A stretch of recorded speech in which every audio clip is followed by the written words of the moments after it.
Declaration of Anna V., last name redacted, an exhibit in support of the Flores Agreement.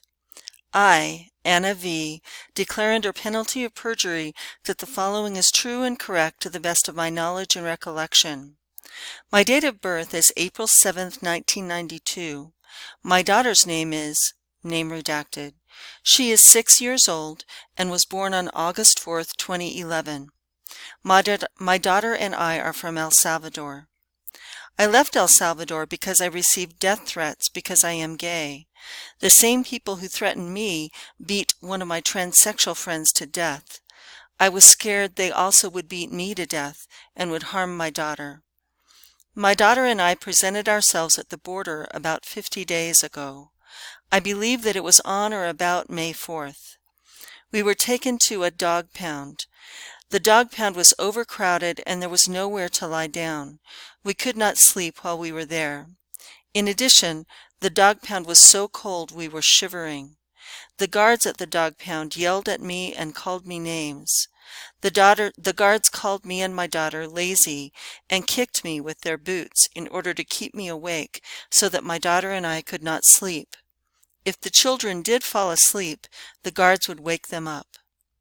The sandwiches at the dog pound were partially frozen and the lettuce was brown. My daughter would not eat much of the food and went hungry.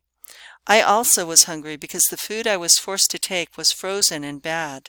It was unable to be eaten. The dog pound was very, very cold. Both my daughter and I were shivering. Everyone was getting sick. When I arrived, my clothes were wet and muddy, but I was not allowed to change.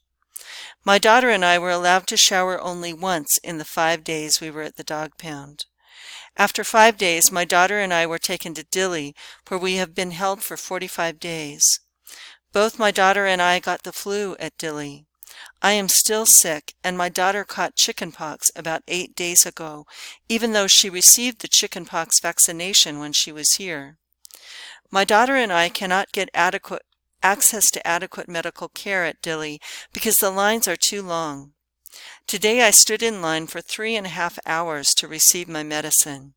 In addition, there is a lot of lice and viruses in the facility that infect the children, including my daughter who got lice in addition to stomach flu. We were given so many papers that I am overwhelmed and unable to understand them. I do not know my status, and there are no current plans for my release, despite my having been in Dili for 50 days. I, Anna V., swear under penalty of perjury that the above declaration is true and complete to the best of my abilities. This declaration was provided in Spanish, a language in which I am fluent, and was read back to me in Spanish. June 29, 2018.